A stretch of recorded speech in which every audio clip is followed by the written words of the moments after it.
नमस्कार। जे news and views की ओर से आप सबको हार्दिक नमस्कार। आज मैं फिर आप लोगों के सामने नए टॉपिक को लेकर हाजिर हूं। टॉपिक बड़ा बर्निंग है। सड़क जल रही है, ट्रेन जल रही है, मीडिया में बयानों की चिंगारियां उठ रही हैं, राजनीति जल रही है, युवाओं का भविष्य जल रहा है और देश की शांति जल रही है। इस बर्निंग टॉपिक को लेकर आप समझ गए होंगे, नाम ही उसका अग्निपथ है। अग्निपथ यानी कि यह पथ आसान नहीं है। बहुत पहले सदी के महानायक बिग बी अमिताभ बच्चन की एक पिक्चर आई थी, नाम था अग्निपथ। उसमें वो अपने पिता बच्चन जी की कविता कहते हैं, अग्निपथ अग्निपथ अग्निपथ। उसमें कुछ शब्द और हैं, लथपथ लथपथ लथपथ। मैं ऊपर वाले से और इस देश के रहनुमाओं से और इस देश के राजनीतिक लीडर्स से यही गुजारिश करूंगा कि देश युवाओं के खून से लथपथ लथपथ लथपथ न हो, चाहे इसका मार्ग अग्निपथ अग्निपथ अग्निपथ क्यों न हो। आइए बात शुरू करते हैं कि अग्निपथ है क्या चीज और इसमें चलने वाले जो युवा हैं वो अग्निवीर हैं। अभी तक जो करेक्शन हुए हैं, जो संशोधन हुए हैं, जो सरकार के नुमाइंदों की ओर से बताया जा रहा है, राज्य सरकारें उसमें विज्ञापन जारी कर रही हैं, तो उसको लेकर के जो अभी तक जो समझ में आ रहा है वो यह है कि रक्षा मंत्रालय एक योजना ला रहा है युवाओं के लिए, जिसमें 17.5 साल से लेकर के 21 साल तक के युवाओं को आर्मी में या फौज में, जो फौज के तीनों अंग हैं उनमें जाने का अवसर मिलेगा। युवाओं के आग्रह के बाद इसकी अधिकतम सीमा 21 साल से बढ़ाकर इसी वर्ष के लिए 23 साल कर दी गई है। यानी कि जब ये पहली बार भर्ती होगी इस साल, तो इसमें 23 साल तक के युवा भाग ले सकेंगे। इसमें युवाओं की जो शैक्षिक योग्यता है वो न्यूनतम हाई स्कूल यानी कि 10वीं तक है। आप जानते ही हैं कि हमारे यहाँ न्यूनतम योग्यता अगर 8वीं पास भी है तो अगर नौकरी का सवाल है तो वहां पर पीएचडी होल्डर भी पहुंच जाते हैं। अब यह है कि उम्र की छूट कहां तक है। सेना का मामला है तो 21 साल तक की उम्र थी, 2 साल इसलिए कि पिछले 2 सालों में नौकरी नहीं आ पाई है, इसलिए 2 साल की छूट दी गई है। दूसरा जो पॉइंट है उसके मुताबिक अग्निवीर के लिए उन्हीं युवाओं का चयन होगा जो सेना में जाने की अर्हता रखते हैं। युवाओं को अग्निवीर कहा जाएगा और इनकी कुल सेवा 4 साल की होगी और इसमें से 25% ऐसे युवा होंगे जिनके कार्य, जिनकी विशेषता, जिनकी दक्षता, जिनके लगन को देखते हुए सेना उन्हें अपने आप फिर से रिक्रूट करेगी। यानी कि 25% युवा नौकरी में स्थायी सेवा पा सकते हैं, बाकी 75% को घर जाना होगा।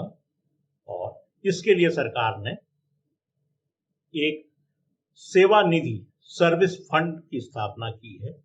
युद्धवीर को पहले साल 30,000 रुपया मिलेगा और प्रतिवर्ष उसमें बढ़ोतरी होगी जो 37,500 तक पहुंचेगी। इसका 30% सेवा निधि के लिए, सर्विस फंड के लिए कटेगा। नियोक्ता होने के नाते इतना ही फंड है सरकार भी जमा करेगी।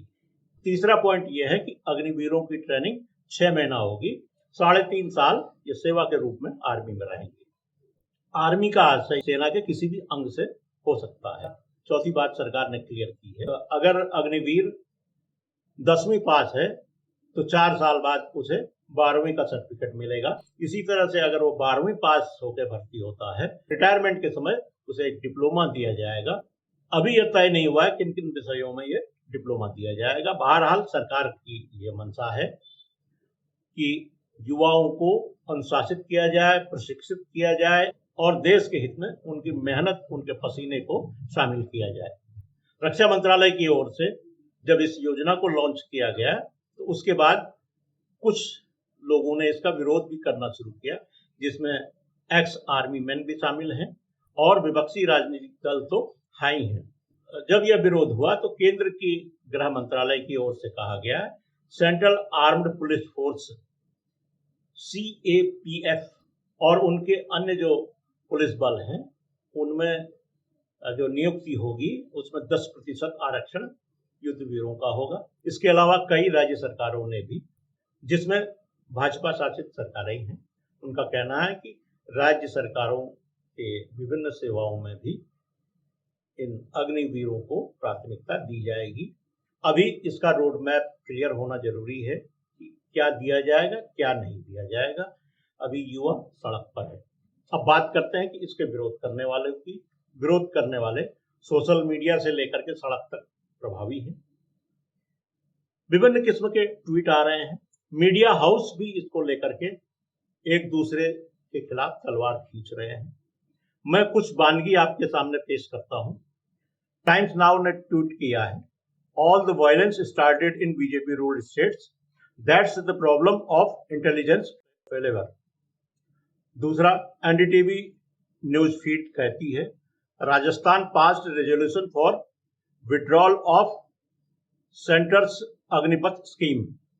अब ये किस तरह से वो राज्य सरकार केंद्र की योजना को वापस ले सकती है इसका कोई पता नहीं है, लेकिन ये ट्वीट आज 8:20 का है रात के। जी न्यूज लिखता है, कोचिंग सेंटरों ने हिंसा के लिए उकसाए है क्या, ये उसकी आशंका है। एबीपी न्यूज कहता है, देश में नौकरियों के अवसर कम क्यों, वो सवाल उठा रहा है। ये भी करीबन रात के 8, सवा 8 बजे के ट्वीट है। कांग्रेस यानी कि मुख्य विपक्षी दल कांग्रेस कह रही है, तानाशाह सरकार को यह बात समझ जाना चाहिए कि सच की आवाज को दबाया नहीं जा सकता है। उसके आगे तो इन्होंने काफी कुछ लिखा है, हम गांधी हैं, सच और न्याय के लिए संघर्ष ही हमारी पहचान है। यह संभवतः युवाओं के लिए न हो करके वो गांधी के ऊपर जो कोर्ट कचहरी वाला मामला चल रहा है उसको लेकर के कांग्रेस का ये बयान है। अब इसके अलावा मैं आम लोगों की बात भी कर रहा हूं, आम लोगों की ट्वीट्स की बात कर रहा हूं। जनता के जो सवाल हैं, ये मनीष बिश्नोई करके एक सज्जन है, उन्होंने लिखा है कि 1 साल के अंदर 75,000 अग्निवीर रिटायर होंगे। इनका कैलकुलेशन है, अब क्या होंगे, 75,000 होंगे कि 1 लाख होंगे, अभी इसकी फिगर फाइनल नहीं है, क्योंकि अभी तक यही बताया जा रहा है कि 46,000 भर्तियां होंगी पहले साल में अग्निवीरों की। इनका कहना है कि 1 साल के अंदर 75,000 अग्निवीर रिटायर होंगे, जबकि गृह मंत्रालय 3-4 साल में एक बार भर्ती निकालेगा। सिर्फ 20-25,000 की भर्ती आएगी। जब यह भर्ती निकलेगी तब करीब 2.5 लाख अग्निवीर रिटायर हो चुके होंगे, यानी कि इनका 10% अगर निकाला जाए तो 2,500 अधिकतम नौकरियां अग्निवीरों के लिए हो सकती है। बाकी के लोग क्या करेंगे, बाकी के अग्निवीर क्या करेंगे, कहां जाएंगे, इन्होंने सवाल उठाया है। इसी तरह से एक और सवाल है डॉक्टर आलोक का, केंद्रीय सशस्त्र सेवा में 10% का आरक्षण मिलेगा अग्निवीरों को, यह गृह मंत्रालय ने ऐलान कर दिया। अब उन राज्य सरकारों की बारी है जो अग्निपथ पर ज्ञान दे रहे हैं। अब सरकार का क्या कहना है। सरकार में सबसे बड़ा है रक्षा मंत्रालय, क्योंकि रक्षा मंत्रालय की ही ये स्कीम है, तो रक्षा मंत्रालय की ओर से कहा गया है, आरएमओ के ट्वीट से कहा गया है, मुझे खुशी है कि इन अग्निवीरों की सैनिक सेवा समाप्त होने के बाद कई सरकारी विभागों में चयन के लिए उन्हें प्राथमिकता दी जाने की घोषणा हो चुकी है। यदि वे कोई और काम करना चाहेंगे तो उन्हें सस्ती दर पर कर्ज की भी सुविधा प्रदान की जाएगी, ये रक्षा मंत्री की ओर से कहा गया है। अब इसी तरह से मिनिस्ट्री ऑफ रेलवे कह रहा है, अग्निपथ अग्निवीरों के सुनहरे भविष्य का निर्माता है। 4 साल बाद कई अग्निवीरों का सशस्त्र बलों के स्थायी कैडर में चयन, बाकी के लिए लगभग 12 लाख रुपए की वित्तीय पैकेज का प्रावधान। साथ ही कई राज्यों में CAPF, असम राइफल और पुलिस व संबद्ध बलों में प्राथमिकता मिलेगी। इसी तरह उत्तराखंड के मुख्यमंत्री पुष्कर सिंह धामी कहते हैं, उत्तराखंड के युवाओं का सदैव से ही सेना के प्रति विशेष लगाव रहा है। अग्निपथ योजना के ऐलान के बाद मुझे प्रदेश के अलग अलग क्षेत्रों से युवाओं के संदेश प्राप्त हो रहे हैं। उन्होंने इस ऐतिहासिक निर्णय के लिए देश के यशस्वी प्रधानमंत्री @नरेंद्र मोदी जी का आभार व्यक्त किया है। उत्तर प्रदेश के मुख्यमंत्री योगी आदित्यनाथ जी ने ट्वीट किया है, अग्निवीरों को 10% का जो आरक्षण दिया जा रहा है, यह एक सराहनीय कार्य है। साथ ही उन्होंने प्रधानमंत्री का आभार भी जताया है। अब कुछ लोगों ने आगाह भी किया है। आगाह करने वालों में इंडिया टीवी के रजत शर्मा हैं। वो कहते हैं कि बात बात पर रंग बदलने वाले रंगीन होते हैं, पर अपनी बात पर टिके रहने वाले बेहतरीन होते हैं। अभी इन्होंने क्यों कहा, किसके लिए कहा, ये संदर्भ मेरी समझ में नहीं आ रहा है। मेजर गौरव आर्या कहते हैं, जो 18 साल की आयु में देश की सुरक्षा के लिए जिम्मेदारी ले सकता है, देश को उसके भविष्य की जिम्मेदारी लेनी चाहिए। IRTS एसोसिएशन कहता है कि रेलवे आपकी संपत्ति है, इसे सुरक्षित रखना हम सबकी सामूहिक जिम्मेदारी है।